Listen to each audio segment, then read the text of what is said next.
মাযহাবের বিপরীত যারা আহলুল হাদিস আছে তাদের ক্ষেত্রেও দেখা যায় যে ওই একই নিয়ম, কোনো শব্দ যোগ করা যাবে না। আহলুল হাদিস, এই আহলুল হাদিস শব্দের আগে পিছে কোনো শব্দ যদি যোগ না করে তো আহলুল হাদিসরা এক থাকবে।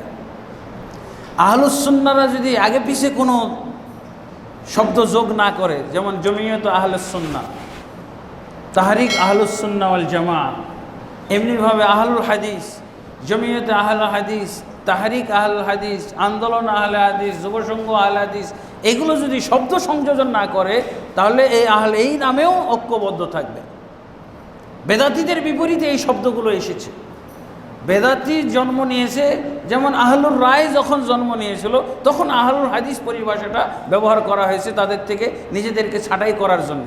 যখন বেদাত খারেজি এবং রাফেজি বেদাত তৈরি হলো তখন তাদের বিপরীতে আহলুস সুন্নাহ শব্দ ব্যবহার হয়েছে তাদের থেকে আলাদা করার জন্য। কিন্তু কী করতে হবে, তাদের থেকে যেই শব্দ এসেছে এই শব্দের ইলতিজাম করতে হবে। আপনার পক্ষ থেকে নতুন কোনো শব্দ সংযোজন করতে পারবেন না। জমিয়ত আহলুল হাদিস অথবা আন্দোলন আহলে হাদিস অথবা গোরাবা আহলে হাদিস অথবা জামাত আহলে হাদিস ইত্যাদি ইত্যাদি শব্দ যদি সংযোজন না করেন তাহলে আহলে হাদিস নাম নিয়েও আপনি ঐক্যবদ্ধ থাকবেন। বোঝা গেছে? যদি শব্দ যোগ করেন তাহলে এগুলো বেদাতি দল হয়ে যাবে। কারণ শব্দ যত যোগ করবেন তত দল বাড়বে আর তত বিভক্তি তৈরি হবে, তাই না? এটা একটা সূত্র যে শব্দ সংযোজন করা যাবে না। যতগুলো শব্দ পাওয়া যায় সালাফে সালেহিনদের গ্রন্থের মধ্যে উপনাম ব্যবহার করা হয়েছে, এগুলো কোনোটাতেই শব্দ সংযোজন করা যাবে না, আগেও না পরেও না। তাহলে ঐক্যবদ্ধ থাকবে, আহলে হাদিসরা ঐক্যবদ্ধ থাকবে, সালাফিরাও ঐক্যবদ্ধ থাকবে, কোনো দলাদলি হবে না। আরেকটা সূত্র হলো যে এই যে সালাফ আহলুল হাদিস যারা পরিচয় দিয়েছে তারা কি করে, তারা একজন লোকেরই শুধুমাত্র যদি কি হয়, গোড়া ভক্ত হয়, সে কি নবী মুহাম্মদ রাসূলুল্লাহ। আপনি যেই নামই পরিচয় দেন, সালাফি নাম পরিচয় দেন, আপনি আহলুস সুন্নাহ নাম পরিচয়, কিন্তু আপনি ভক্ত কার? মুহাম্মদ রাসূলুল্লাহ। আমি অন্য নাম ব্যবহার করবেন না, অমুক সাহেব অমুক বড় হুজুরের ভক্ত না।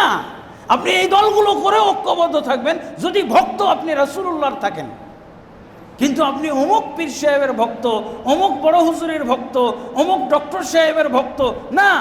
তাআসসুব পরিচয় দিতে হবে, অনুসারী হইতে হবে রাসূলুল্লাহ সাল্লাল্লাহু আলাইহি ওয়াসাল্লাম। তাকলিদ করা যাবে না। এই সমস্ত আপনি পরিচয় দেন, এইসব দল তৈরি করেছেন, পরিচয় দেন, কিন্তু আপনি তাকলিদ করবেন শুধুমাত্র রাসূলুল্লাহ সাল্লাল্লাহু আলাইহি ওয়াসাল্লামের তাকলিদ করেন তাহলে এগুলোর দলীয় কোনো মর্যাদা থাকবে না।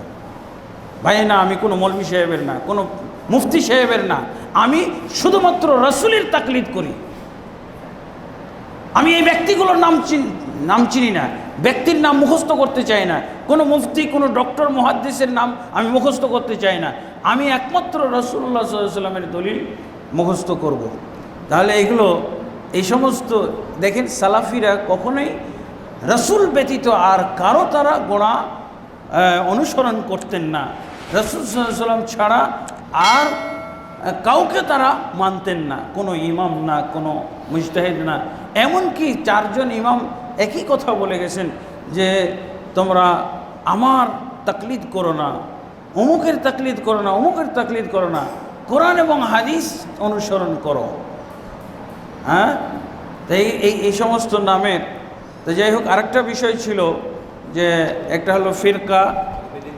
হ্যাঁ, ইনশাআল্লাহ তাহলে সূত্রগুলোর বাকি অংশটা আমরা পরবর্তী মিটিংয়ে আলোচনা করব।